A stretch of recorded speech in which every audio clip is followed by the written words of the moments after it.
नमस्ते। चलिए आज बात करते हैं भारत के ऐसे राज्य की जो सिर्फ एक राज्य नहीं बल्कि अपने आप में एक देश जैसा है। जी हाँ, हम बात कर रहे हैं उत्तर प्रदेश की। तो शुरुआत करते हैं एक नंबर से। एक ऐसा नंबर जो होश उड़ा दे। ये है उत्तर प्रदेश की आबादी, करीब 24 करोड़। और इसी के साथ ये बन जाता है भारत का सबसे ज्यादा आबादी वाला राज्य। अब इस नंबर को थोड़ा और समझते हैं। अगर उत्तर प्रदेश एक देश होता ना, तो ये दुनिया का 5वां सबसे ज्यादा आबादी वाला देश होता। सोचिए, ब्राजील से भी बड़ा। तो चलिए इसी विशाल प्रदेश को थोड़ा और करीब से जानते हैं। विविधताओं का प्रदेश, जनसंख्या, घनत्व और पैमाना। मतलब इतनी बड़ी आबादी एक खास इलाके में रहती है जो एक बहुत ही अनोखा डेमोग्राफिक लैंडस्केप बनाती है। तो ये नंबर देखिए, 829। इसका मतलब है कि औसतन हर एक स्क्वायर किलोमीटर में 829 लोग रहते हैं।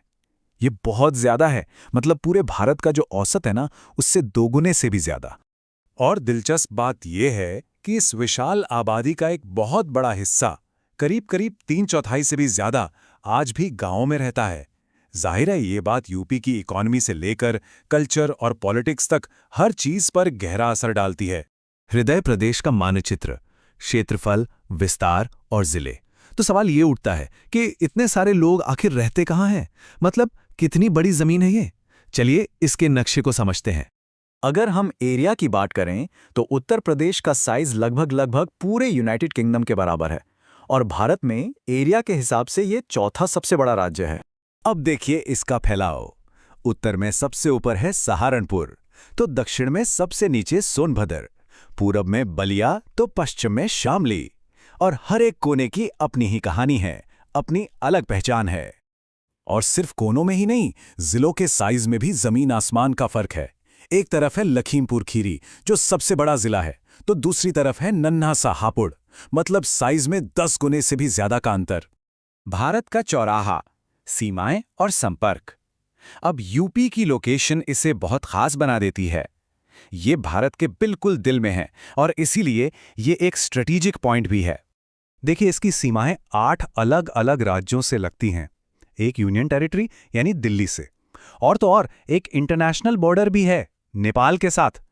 किसी भी दूसरे भारतीय राज्य की इतनी सारी सीमाएं नहीं हैं। अब यहीं से एक बड़ा ही मजेदार सवाल निकलता है।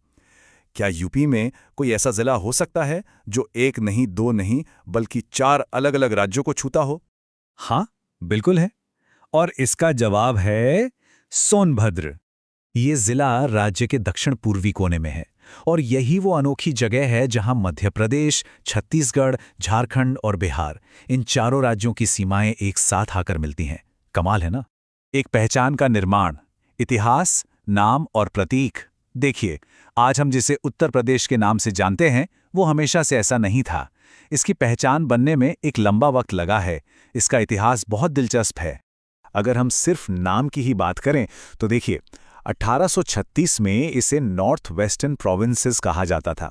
फिर 1902 में नाम बदला, 1937 में फिर बदला और आखिर में 24 जनवरी 1950 को इसे इसका आज का नाम मिला, उत्तर प्रदेश। और आज इस राज्य की पहचान इसके इन ऑफिशियल सिंबल से भी है। जैसे राजकीय पशु है बारहसिंगा, राजकीय पक्षी है सारस क्रेन, राजकीय फूल पलाश और राजकीय पेड़ है अशोक का। आंकड़ों में यूपी, राजनीति, लोग और शक्ति। चलिए अब अपने आखिरी सेक्शन पर आते हैं और देखते हैं कि ये जो इतना बड़ा साइज और आबादी है, इसका राजनीति और समाज पर क्या असर पड़ता है। ये नंबर देखिए, 80। ये नंबर भारतीय राजनीति में बहुत ज्यादा मायने रखता है। क्यों? क्योंकि ये लोकसभा में उत्तर प्रदेश की सीटों की संख्या है, किसी भी राज्य से सबसे ज्यादा। और इसका सीधा सा मतलब ये है कि दिल्ली की गद्दी का रास्ता लखनऊ से होकर ही गुजरता है। अब जरा सोशल इंडिकेटर्स को देखें। 2011 की जनगणना के हिसाब से पुरुषों की लिटरेसी रेट 77.3% थी, जबकि महिलाओं की सिर्फ 57.2%। ये जो गैप है, ये साफ तौर पर राज्य में शिक्षा के क्षेत्र में मौजूद चुनौतियों को दिखाता है। यूपी सिर्फ आंकड़ों का खेल नहीं है, ये कई मशहूर शहरों का घर भी है, जिनके अपने खास निकनेम हैं। जैसे कानपुर को उत्तर भारत का मैनचेस्टर कहा जाता है, तो जौनपुर को शिराज़े हिंद, सोनभद्र को भारत की ऊर्जा राजधानी और चंदौली को यूपी का धान का कटोरा भी कहते हैं। तो ये सारी बातें हमें एक बहुत बड़े सवाल पर लाकर खड़ा कर देती हैं।